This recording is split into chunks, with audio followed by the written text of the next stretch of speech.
Merhaba, benim Yazmam YouTube kanalına hoş geldiniz. Siz değerli oya severlerle bugün yine yeni bir yazma örneği daha yapacağız. Bunun için Altın Başak marka, ortası boş kenarı desenli bir yazma seçtim. Süpürge oyası örneğini çalışacağız sizlerle birlikte. İplerim her zamanki gibi Altın Başak. 8 numaralı Altın Başak ipim, 21 numaralı Altın Başak ip, 363 numaralı Altın Başak ip ve beyaz renkle çalışma yapacağız. Örneğimizi uygulamaya geçebiliriz. Bunun için ön bir hazırlık yapacağız sizlerle birlikte. Süpürge oyası için süpürge kısmını belirlediğim 3 tonumu koyu mavi, orta ve beyaz rengi 10'ar kat olmak üzere yazmanın bir boyu kadar 90 santim kadar 10 katlı ipler hazırlayacağım. 3 farklı tonda da.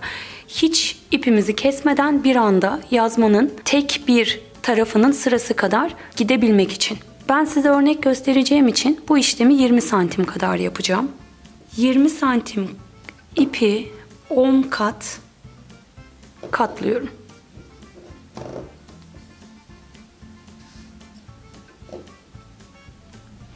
İki, 4, 5, 6, 7, 8, 9 ve 10. katımla tamamlıyorum.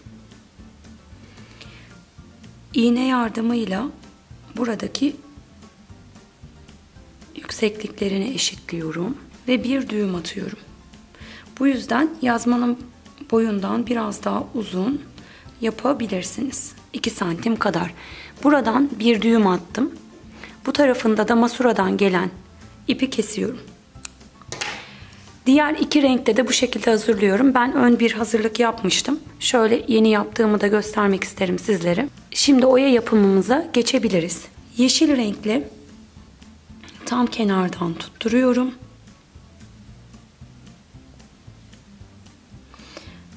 Buradaki ipi sağa doğru alarak hemen hemen yarım santim yüksekliğinde bir kirpik çalışması yapıyorum.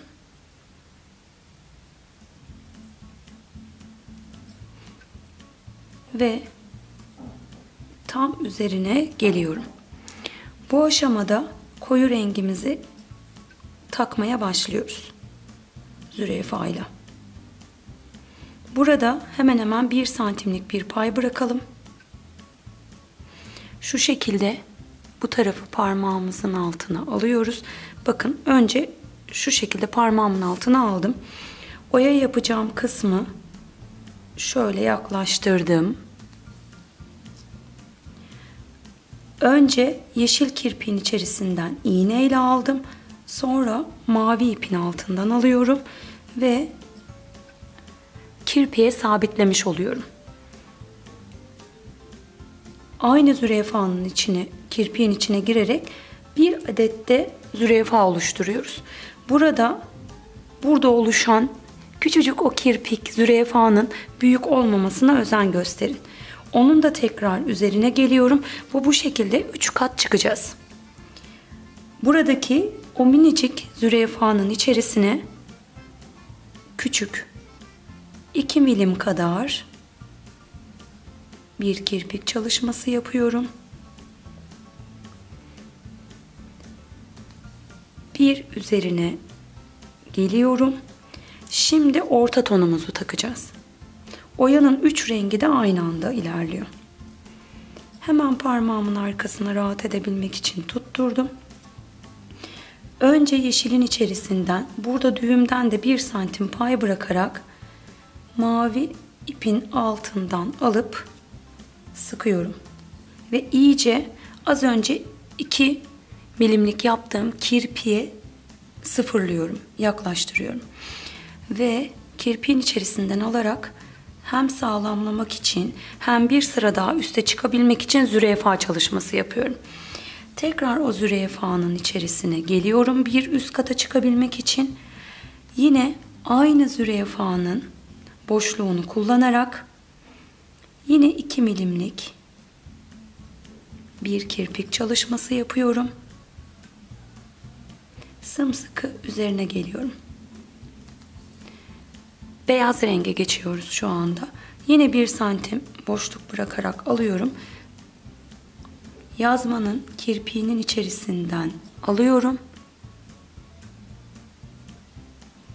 Düğümden 1 santim içeri gelecek şekilde de tam kirpiğimin üzerine beyaz ipleri de sabitlemiş oluyorum. Tekrar zürafa yapıp sağlamlıyorum. Yaptığım zürafanın içerisine geliyorum. Ben buradaki 3 rengimi tamamladım. Şimdi buraya 3 tane kirpik yapıp oyamızı bitiriyoruz. Yine onlar da 2 milim yüksekliğinde olsun. Büyük çalışmayalım.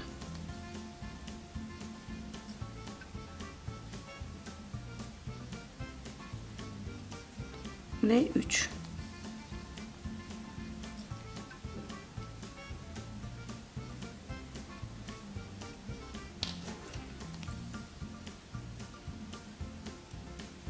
Kesip buradaki işlemi tamamladım. Bu aralardaki kirpiklerin 2 milim olmasına dikkat edin. Bakın genel görüntüde bir alttaki koyu maviyi tutturmak için kullandığım, bir üstüne yaptığım 2 milimlik kirpikle genel görüntüsü bakın buradaki yarım santime eşitlemiş oluyor. Alttaki yeşilin başlangıç ipini de hemen temizliyorum. Yana doğru daha rahat çalışabilmek için. Bu ipler karışırmış gibi görünüyor. Ama hiç karışmıyor. Muntazam bir şekilde buradan düğüm attığım için buraya düğüm atmadım ki iş sırasına göre gerekirse elimle düzelterek bu ipleri tarayarak devam edebileyim. Altta 8 tane zürafa boşluğu bırakıyorum. 1, 2, 3, 4, 5, 6, 7, 8 burası. Kesmiyoruz. Yazmanın sonuna kadar bu şekilde devam ediyorum. Hemen sola alıyorum. Yarım santim yüksekliğindeki kirpik çalışmamızı yapıyoruz.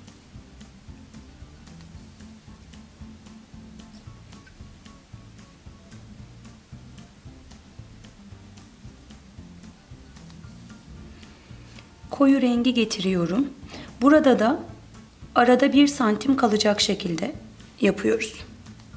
Bakın şu şekilde yaklaştırabilirsiniz. Arada 1 santim kalacak. Hem de ipimizi şu şekilde bolluğunu vererek yaptığımızda yarım santim ve yarım santimden keseceğim. Sağından ve solundan, sonrasında makasla. Burada epey israf ettiğim ipim olacak. Onu yapmama adına 1 santim hep aklınızda olsun. 1 santim kadar yaklaştırıyorum. Kirpiğin içerisinden aldım. 1 santim kadar yazmayı yana doğru yaklaştırıyorum.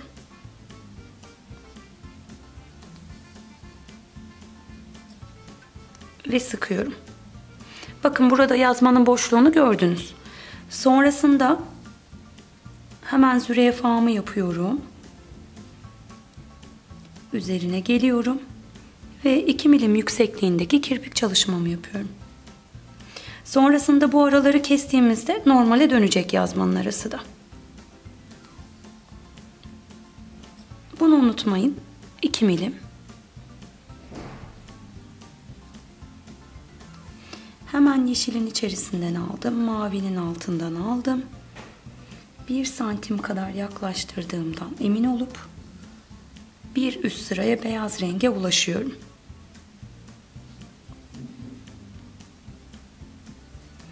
Yine 2 milim kadar kirpik çalışması yapıyorum.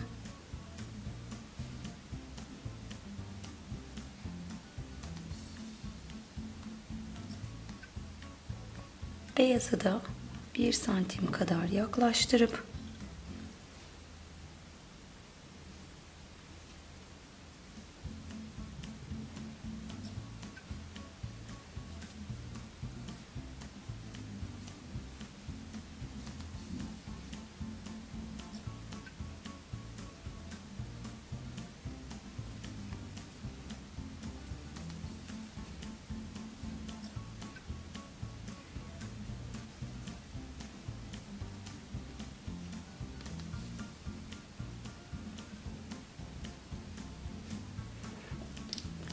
tamamladım.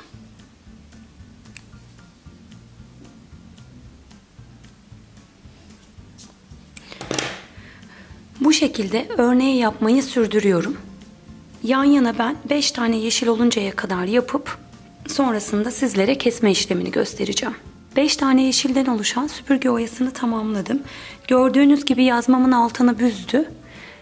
Her yazma kenarı için 90 santimlik bu iplerden hazırlayacağım. Her bir kenara döndüğümde de iplerimi yenilemiş olacağım. 4 bir kenar kadar bu ipi taktığınızda mutlaka karışacaktır ama tek kenarda rahatlıkla götürebiliyorsunuz. Şimdi kesme işlemine geçelim sizlerle birlikte. Keserken yarımşar santim hem buradan hem de bu taraftan olacak şekilde keseceğim. Ben zaten arasını 1 santim şeklinde ayarladığım için tam ortadan keseceğim. Buraları da düğümleri açarak eşitleyebilirim. Buradaki kenar fazlalığımızı keserek başlayalım.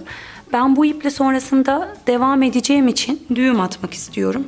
Her birine düğüm atıp bitiriyorum. Siz de ipinizi israf etmek istemezseniz benim şu anda yaptığım gibi ipin geri kalanını da dağılmadan kullanabilme adına düğümleyebilirsiniz. Sonrasında kestikten sonra toparlaması zor olacaktır. Evet. İyi kesen bir kumaş makası kullanmak gerekiyor bu işi yaparken. Nakış makasının ucu dışarı doğru kavisli olduğu için bunu hiçbir şekilde düzgün kesmez. Ucu düz olan ve çok iyi kesen bir kumaş makası kullanmakta fayda var. Yukarıdan aşağıya doğru keseceğim. Bunun bir matematiği yok esasında. Aşağıdan da başlayabilirsiniz. Ama ben alanı görerek daha rahat çalışabildiğim için size de tavsiyem odur. Buradan başlamanız. Yarımşar santim bırakarak kesiyorum. Burada da tam ortaları kullanarak kesiyorum.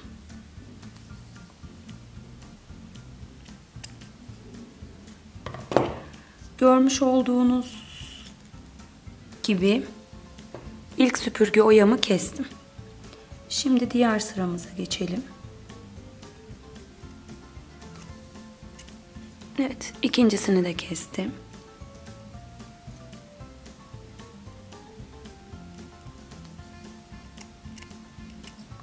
Üçüncüsünü de kestim ve dördüncüsünü de kestim. Buradan itibaren ters çevirip yarım santimden uç kısmını da düzgün bir şekilde kestim. Örnek çalışmamı tamamladım. Sizler de bu örneği yaptığınızda Benim Yazmam Hatch'teki ile bizlerle paylaşmayı, YouTube'da da Benim Yazmam kanalına abone olup bizleri takip etmeyi unutmayın. Hoşça kalın.